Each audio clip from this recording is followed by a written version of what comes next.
मेरे प्यारे से protons army, a very warm welcome to today's session. This is Nikita ma'am, आपकी Nikki ma'am, chemistry master teacher here at Vedantu. I hope आपका दिन अभी तक काफ़ी बढ़िया और अच्छा गया होगा। सो आज के सेशन में मैं आपको top 5 questions, numerical based questions बताने वाली हूँ for your mid term exams. तो जो आपके 5 चैप्टर्स आ रहे हैं उनसे। सो अगर कोई बच्चा न्यू है इस पर्टिकुलर चैनल पे, चैनल को डेफिनेटली सब्सक्राइब कर देना ताकि आपसे कोई भी अमेजिंग सेशन मिस आउट ना हो। चलो स्टार्ट करते हैं विथ द वेरी इम्पॉर्टेंट चीज़ जो कि है आपका मिड टर्म। अभी द पॉइंट ऑफ डिस्कशन, तो मिड टर्म के लिए फ्री टेस्ट सीरीज हमने ऑलरेडी लॉन्च कर दिया है। इसका लिंक आपको डिस्क्रिप्शन बॉक्स में मिल जाएगा।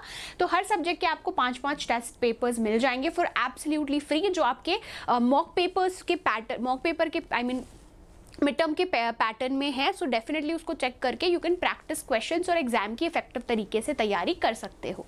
ठीक है, कुछ नहीं करना है, बस साइन इन करके you can access all of it. Okay, on the basis of the above, on the basis of following the following thermochemical equations, what will be the value of x? तो thermochemistry, which is from the chapter thermodynamics, उससे question है physical chemistry का कि यहाँ पे आपको कुछ values दिए गए हैं, थर्मोकेमिकल इक्वेशंस दिए गए हैं। तो आपको ये carbon plus oxygen which is reacting to form carbon dioxide, तो यहाँ पे डेल्टा एच की वैल्यू विच इज एक्स करके दिया है, उसकी वैल्यू कैलकुलेट करनी है। ठीक है, तो मुझे फाइनल इक्वेशन में कार्बन प्लस ऑक्सीजन का रिएक्शन होगा तो it is forming carbon dioxide, ये मिलना चाहिए, बाकी और मुझे कोई चीज़ से मतलब नहीं होना चाहिए। राइट, तो यहाँ पे आपको फर्स्ट इक्वेशन दिया गया है। So if you try to add all the 3 equations, आपको it can be plus, it can be minus और वॉट एवर, लास्ट में आपको ये वैल्यू चाहिए। Right, so if I add all the 3, for example H2O plus C plus CO plus half O2 plus H2 plus half O2, ये आपका reactant side हो गया। And product side में what we have CO plus H2 plus CO2 plus H2O। ठीक है, तो यहाँ पे अगर आप देखोगे H2O कैंसिल आउट हो जाएगा। Right, then what you have H2 cancel हो जाएगा। राइट, कार्बन मोनोऑक्साइड कैंसिल हो जाएगा। फिर यहाँ पे मेरे पास क्या बचा, कार्बन प्लस हाफ O2, तो ये बेसिकली आपका क्या आएगा O2, that is giving me CO2। मतलब कि अगर मैं तीनों इक्वेशंस को ऐड कर दूंगी, then we will get the value of this equation which is the reaction of carbon plus oxygen, जो रिएक्ट करके कार्बन डाइऑक्साइड बना रहा है। मतलब ये तीनों वैल्यूज को आपको ऐड ऑन करना पड़ेगा। Whatever value you get, वो आपका फाइनल डेल्टा एच का वैल्यू होगा of the equation C plus O2 give CO2। ठीक है, ये आपका फर्स्ट क्वेश्चन था। Question number 2, dissolving 120 gram of urea, molecular weight 60 in 1000 gram of water gives a solution of density 1.15 gram per ml. The molarity of the solution is, तो यहाँ पे आपको question में क्या कैलकुलेट करना है, you have to calculate the molarity which is missing। ठीक है, तो molarity कैसे कैलकुलेट करते हो, N which is the number of moles divided by volume of solution, वो आपको किस में चाहिए होगा, वो हमें चाहिए होगा लीटर में। ठीक है, ये फॉर्मूला होता है मोलैरिटी का। तो आपको यहाँ पे दिया गया है मास ऑफ वाटर, ठीक है, विच इज 1000 ग्राम, और आपको दिया गया है how much amount is being dissolve which is 120 ग्राम, और डेंसिटी आपको मेंशन की गई है। ठीक है, तो यहाँ से मैं क्या नंबर ऑफ मोल्स कैलकुलेट कर सकती हूँ, which is given mass by molecular mass which is आपका 60। तो नंबर ऑफ मोल्स आपके क्या आ जाएंगे, 2। ठीक है, नाउ 1000 ग्राम ऑफ वाटर। ठीक है, तो मास ऑफ वाटर आपको दिया गया है, also mass of solute is also given. ठीक है, चलो तो mass of solute is given which is 120 gram. ठीक है, mass of solvent is given which is 1000 gram water. ठीक है, तो density is also given यहाँ पे, which is density is equal to 1.15 gram per ml, और डेंसिटी हमें पता है मास ऑफ सोल्यूशन बाय वॉल्यूम। तो यहाँ से क्या मैं total mass of solution calculate कर सकती हूँ, दोनों को ऐड करूंगी तो मास ऑफ सोल्यूशन, तो दोनों को ऐड करूंगी मैं 1000 plus 120 which will give me 1120 ग्राम, ये आपका मास ऑफ सोल्यूशन है। नाउ यहाँ से हम फिर वॉल्यूम ऑफ सोल्यूशन कैलकुलेट कर सकते हैं, क्या आएगा फिर mass by density. Mass of solution आपका क्या है 1120 डिवाइडेड बाय 1.15। यहाँ से वॉल्यूम आ जाएगा आपका, लेकिन you have to take into litre, और नंबर ऑफ मोल्स हमने कैलकुलेट कर लिया है। तो इस तरीके से आप कैलकुलेट कर सकते हो। मोल्स हमने कैलकुलेट कर लिया, this is actually the mass of total solution. फिर आप वॉल्यूम कैलकुलेट कर सकते हो। ऑल्सो ये आपका ml में है, you have to take it into litre, then you can calculate the molarity.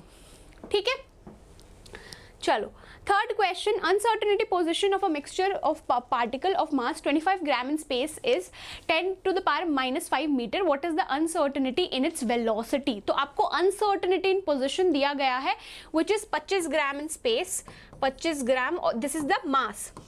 ठीक है, तो पोजीशन मतलब कि डेल्टा एक्स की वैल्यू आपको दी गई है 10 to the power -5 मीटर। तो आपको अनसर्टेनिटी इन वेलोसिटी कैलकुलेट करना है। तो यहाँ पे आप यूज कर सकते हो हाइजेनबर्ग्स अनसर्टेनिटी प्रिंसिपल, जो कि कहता है it is difficult to find the position and momentum of electron at the same time, या कह लो simultaneously, which is delta x dot delta p is greater than और इक्वल टू h/4 पाई। ठीक है, अब डेल्टा पी को आप m delta we लिख सकते हो, राइट। तो क्या आएगा आपका delta x multiplied by m delta we is greater than और इक्वल टू h/4 पाई। ठीक है, तो अनसर्टेनिटी इन वेलोसिटी, तो ये आपका आएगा delta we h/4 pi m delta x। फिर आप वैल्यूज पुट ऑन करके कैलकुलेट कर सकते हो विच is the change in velocity. Delta we की ही तो वैल्यू कैलकुलेट करनी है, so it will be h/4 पाई। ये पार्ट को आप नीचे ले आओ, तो this is your Planck's constant which is 6.626 into 10 to the power -34। 4 पाई की वैल्यू 3.14। मास आपको दिया गया है 25 gram, since we are actually taken into kg, तो 25/1000, एंड ये डेल्टा एक्स की वैल्यू है 10 to the power -5। ठीक है, okay, the density of 3 molar solution of given NaOH is 1.10 gram per ml. Calculate required molarity. This I will solve half and give you as the homework. एक मैं last question पहले आपको explain कर देती हूँ. What is the shortest line of Balmer series?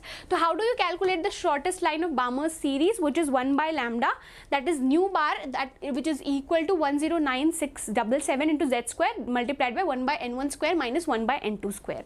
ठीक है, अब n1 की वैल्यू यहाँ पे क्या होगी 2, n2 will be infinity. 1 by lambda, how do you calculate it?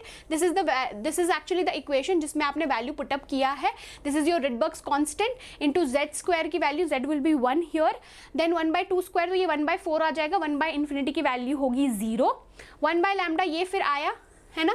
अब मुझे अगर लैम्डा की वैल्यू चाहिए तो यू कैन रिवर्स इट, तो लैम्डा विल बी 4/109677।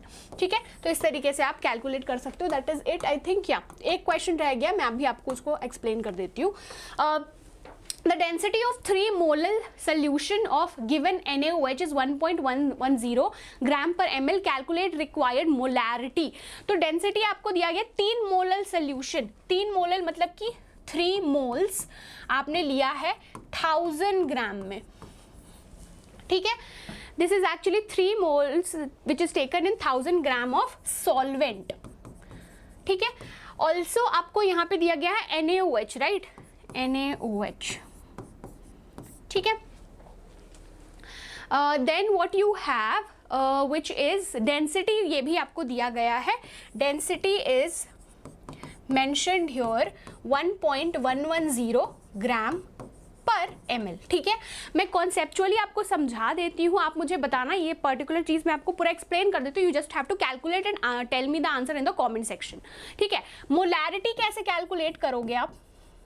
मोलैरिटी के लिए हमें क्या क्या चाहिए, which is number of moles by volume of solution in litre. ठीक है, इस तरीके से आप कैलकुलेट कर सकते हो। मतलब कि यहाँ पे फर्स्ट ऑफ ऑल इसका मास कितना होगा, अगर मैं यहाँ पे मास कैलकुलेट करूँगी 23 + 16 + 1, तो आई थिंक आपको 40 ग्राम आना चाहिए, राइट। नंबर ऑफ मोल्स आपको दिया गया है विच इज 3। ठीक है, तो यहाँ से नंबर ऑफ मोल्स क्या हो सकता है, given mass by molecular weight. ठीक है, तो मैं गिवन मास यहाँ से कैलकुलेट कर सकती हूँ, सो इट विल बी 120 ग्राम। तो ये आपका क्या आएगा, this is your mass of solute. ठीक है, और आपको मास ऑफ सॉल्वेंट दिया गया है, राइट। अब ये जो mass of solute plus solvent अगर मैं करूंगी, mass of solute plus solvent, तो मुझे टोटल मास ऑफ सोल्यूशन मिल जाएगा, राइट। तो यहाँ पे 1000 प्लस 120, तो that will give me 1120 gram. Mass of solution मिल गया, डेंसिटी मिल गया, डेंसिटी मेंशन है ऑलरेडी, यहाँ से density is the ratio of mass by volume, पहले आप वॉल्यूम कैलकुलेट कर लोगे and then you can put down the value here which is number of moles by volume of solution in liter। यहाँ volume आपको ml में मिलेगा, litre में convert करना, नंबर ऑफ मोल्स की वैल्यू पुट करके मुझे बताना कमेंट सेक्शन में आपका आंसर कितना हुआ। पांचों क्वेश्चंस मैंने आपको एक्सप्लेन कर दिया है and that is it for today's session. I hope आज का सेशन काफ़ी यूजफुल लगा होगा। वो क्वेश्चन का आंसर एग्जैक्ट कितना आ रहा है मुझे कॉमेंट सेक्शन में ज़रूर बताना। And mid term test series के लिए पेपर्स हमने ऑलरेडी आपको दिया हुआ है फॉर एब्सोल्युटली फ्री, उसका भी लिंक आपको डिस्क्रिप्शन बॉक्स में मिल गया है, मिल जाएगा। See you soon with yet another amazing session. Bye bye, happy learning, take care.